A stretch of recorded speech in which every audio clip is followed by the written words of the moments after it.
Bonsoir la famille, bienvenue dans cette nouvelle vidéo. Alors la famille, cette vidéo, elle est très importante.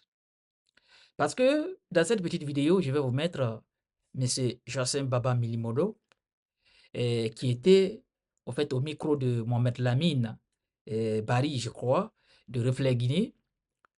Alors, Monsieur Joacim Baba Milimodo va nous faire des révélations. Et je me souviens, il n'est pas la première personne à faire ce genre de révélations concernant certains cadres de l'UFDG. Cela démontre dans cette petite vidéo que Selou est mal entouré.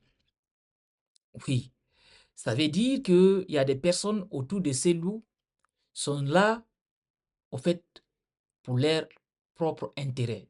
Au fait, quand je dis, je veux dire, ils se battent pour leur propre intérêt, mais pas pour l'intérêt, en tout cas pour accompagner Selou à la tête de la magistrature suprême de notre pays.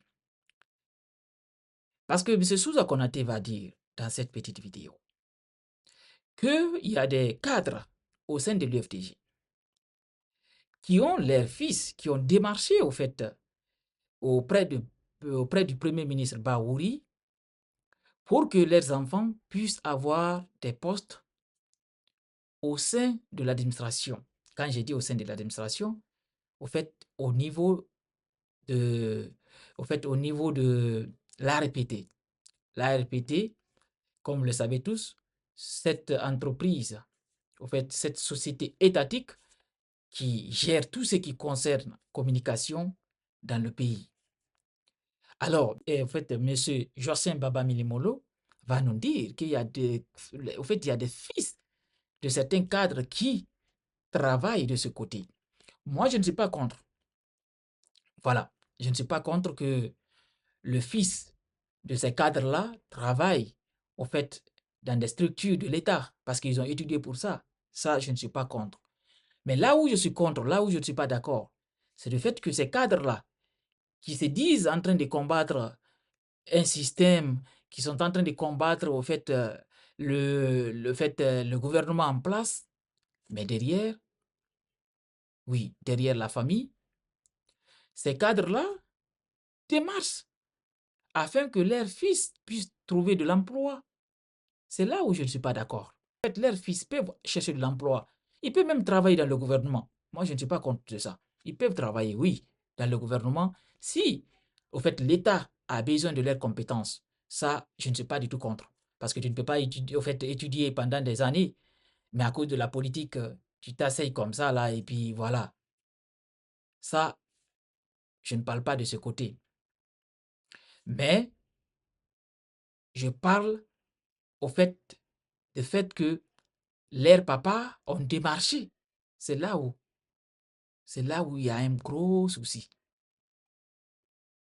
C'est là où il y a un gros souci. Et il part même loin en disant qu'il y a certains aussi, il y a certains cadres aussi qui ont démarché pour leur épouse. Et ça, Ousmane Gaola avait dit ça une fois. Lors d'une conférence de presse, il avait dit ça. Qu'il y a certains cadres qui ont démarché auprès de lui afin de les aider à faire employer leurs épouses. Ousmane Gaola avait révélé ça. Et M. Joacim Baba aussi vient de le faire à son tour. Alors, qui sont ces cadres-là? Il faut qu'on puisse les connaître. Il faut que M. Joacim ait le courage de nous dire quels sont ces cadres-là qui ont démarché pour leurs fils et leurs épouses.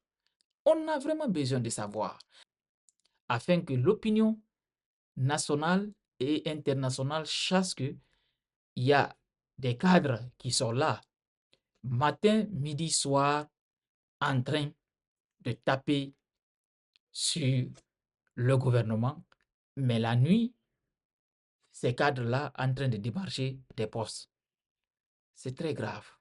Et il est même parti dire qu'il y a ces cadres-là, ils se rendent tout le temps à la primature la nuit pour démarcher des postes. Et je vous dis, c'est une autre révélation.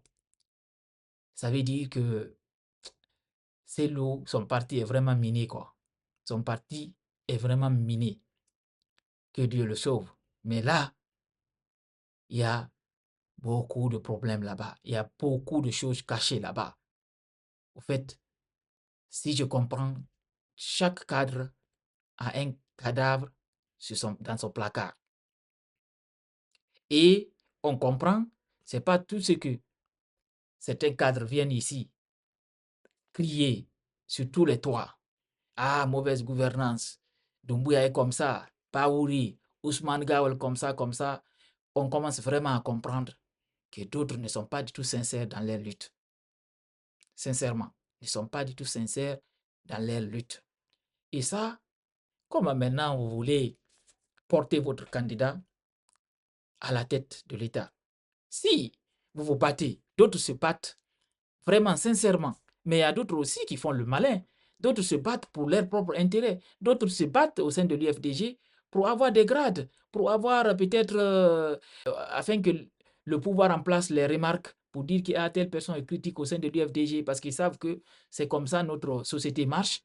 Maintenant, au fait, la personne cherche à se mettre de la valeur et puis après, voilà, papatra, cette personne trahisse au finish c'est l'Oudalais.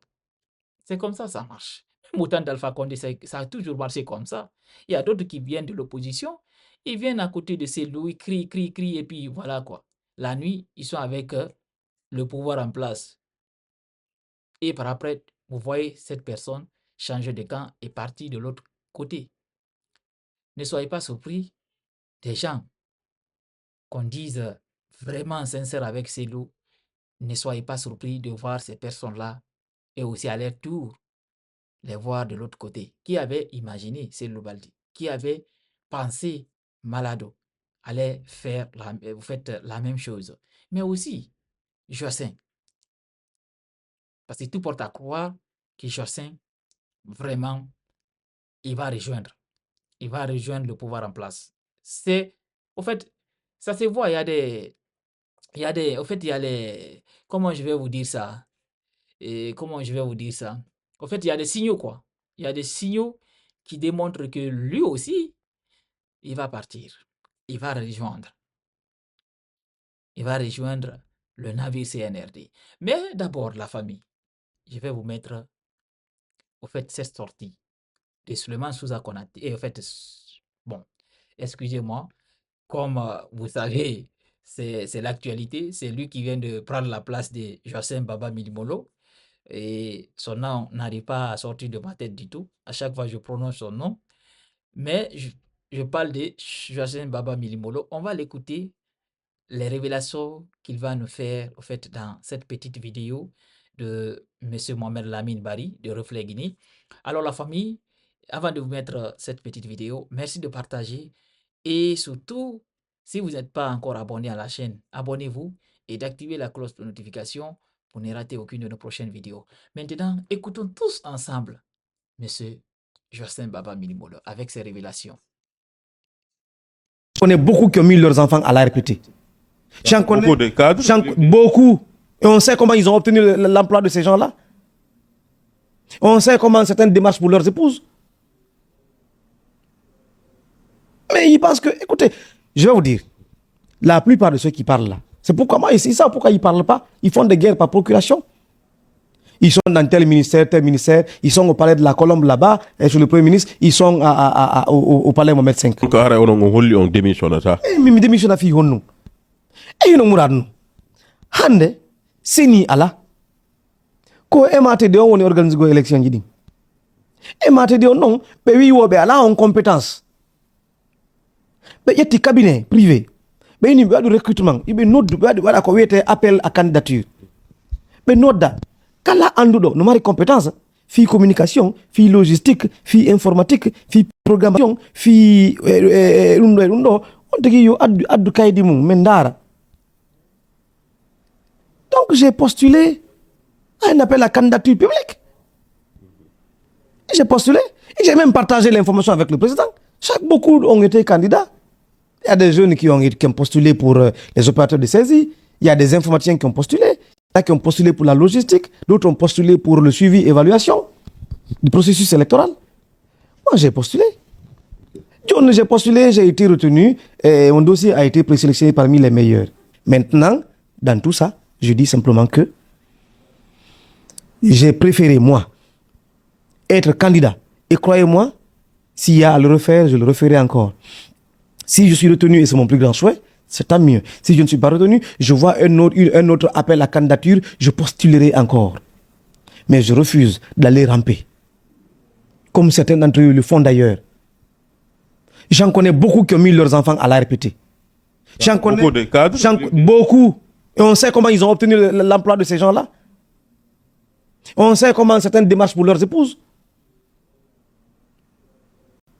Mais ils pensent que, écoutez, je vais vous dire, la plupart de ceux qui parlent là, c'est pourquoi moi, c'est ça, pourquoi ils font des guerres par procuration. Ils sont dans tel ministère, ils sont à Colombe là, et sur le Premier ministre, ils sont au palais Mohamed V.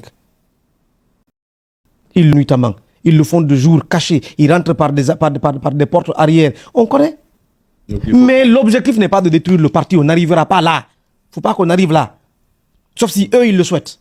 Merci beaucoup. Nous, dans le souci de construire, on s'est retrouvés. On a réfléchi. On a adressé un mémorandum. Et je dis que je ne suis pas partie prenante.